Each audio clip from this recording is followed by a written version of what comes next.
네, 안녕하세요. 오늘 저희가 함께 깊이 파헤쳐볼 주제는 바로 웰니스입니다. 네, 안녕하세요.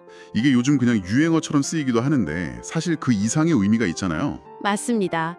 단순히 아프지 않은 상태, 이걸 넘어서는 거죠. 네, 몸과 마음 그리고 사회적인 건강까지 다 아우르는 그런 삶의 방식. 그렇죠. 삶의 여러 차원에서 최적의 건강 상태를 적극적으로 만들어 나가는 과정이라고 볼 수 있어요. 오늘 저희가 살펴볼 자료들을 통해서 이 웰니스의 진짜 의미가 뭔지, 또 전 세계적인 트렌드는 어떤지, 그리고 특히 흥미로운 한국의 토글 이야기를 좀 해보려고 합니다. 네, 좋습니다. 웰니스의 정의부터 시작해서 글로벌 트렌드, 그리고 우리 전통 속에 숨겨진 지혜, 이 토굴의 가치를 재발견하는 시간이 될 것 같습니다. 자료들이 아주 흥미로웠어요. 그럼 먼저 웰니스 정의부터 좀 명확히 해볼까요? 글로벌 웰니스 인스티튜트 GWI 정의가 딱 와닿더라고요. 아, GWI 정의요? 네네. 단순히 아프지 않은 게 아니라 신체적, 정신적, 사회적으로 모두 건강한 상태. 그러니까 전방위적 건강이라고 하죠. 네, 홀리스틱 헬스. 이걸 의식적으로 선택하고 추구하는 라이프 스타일이다. 이렇게요. 맞아요. 중요한 건 그 적극적으로 추구한다는 부분인 것 같아요.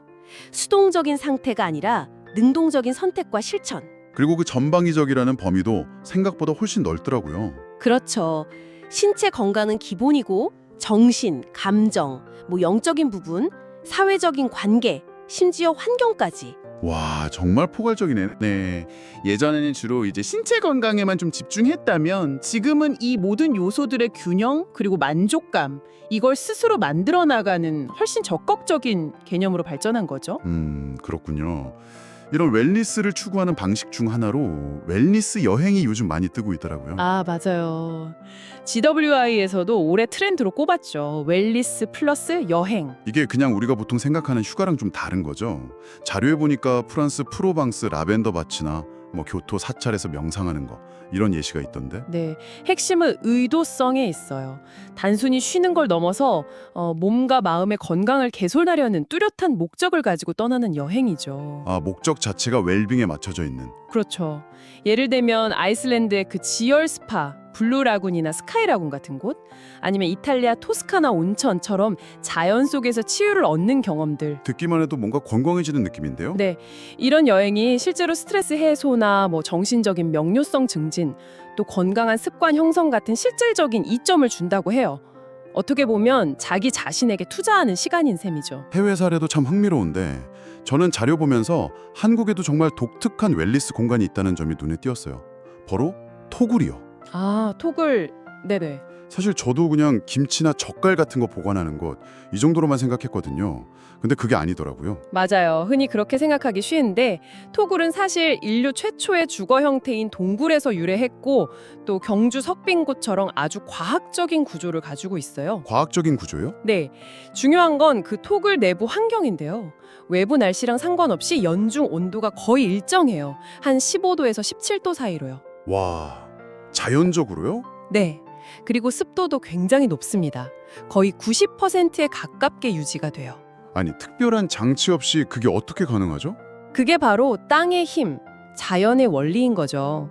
흙과 돌이 단열재 역할을 하고 또 땅속 수분이 증발하면서 습도를 조절하는. 정말 놀라운데요. 그럼 이런 일정한 환경이 우리 몸과 마음에는 어떤 좋은 영향을 줄까요? 바로 그 일정함, 그 항상성이 핵심입니다. 급격한 온도나 습도 변화가 없으니까 우리 몸의 자율신경계가 안정을 찾고 그게 정신적인 편안함으로 이어지죠. 아, 안정감. 네.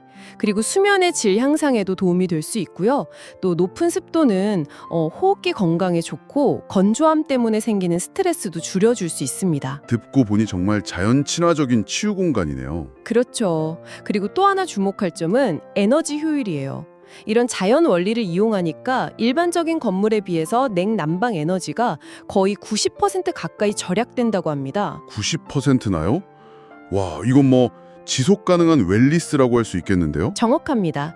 우리 선조들의 지혜가 담긴 지속 가능한 공간이죠. 요즘 이런 토굴의 가치를 다시 주목하고 실제 힐링이나 웰니스 공간으로 활용하려는 움직임도 있다면서요? 네, 맞아요.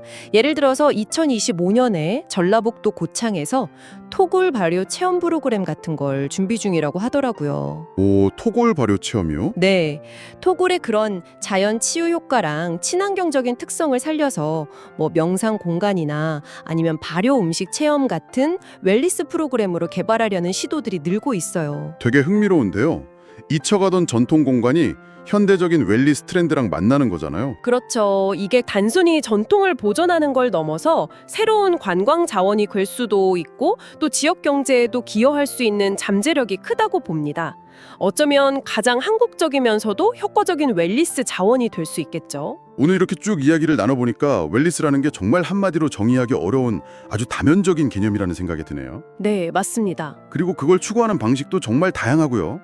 뭐 프랑스의 라벤더 향기부터 아이슬란드의 뜨거운 온천, 그리고 우리 고유의 고요한 토굴까지. 네, 특히 토굴의 사제는 우리 주변에 아주 익숙하고 전통적인 요소 속에서도 우리가 놓치고 있던 깊은 치유의 힘과 지속 가능한 삶의 지혜를 발견할 수 있다는 걸 보여주는 것 같아요. 맞아요. 뭔가 특별하고 거창한 활동을 해야만 웰니스가 아니라는 거죠. 그렇죠. 어쩌면 토굴처럼 그저 안정적이고 일정한 환경 그 자체가 주는 힘, 이게 변화무쌍하고 자극이 많은 현대 사회를 살아가는 우리에게 시사하는 바가 크다고 생각합니다. 오늘 이 이야기를 들으시는 여러분에게 웰니스는 어떤 의미로 다가오셨을지 궁금하네요. 어쩌면 진짜 웰니스는요, 그런 화려한 여행이나 특별한 액티비티가 아니라 토굴이 보여주는 것처럼 외부의 변화에 크게 흔들리지 않는 어떤 삶의 항상성, 그리고 내면의 안정, 이걸 꾸준히 가꾸어 나가려는 노력 그 자체에 숨어 있는 건 아닐까요? 네, 아주 중요한 지점인 것 같습니다. 네, 이 질문을 스스로에게 한번 던져보시면 어떨까 하는 생각을 하면서 오늘 이야기는 여기서 마무리하겠습니다.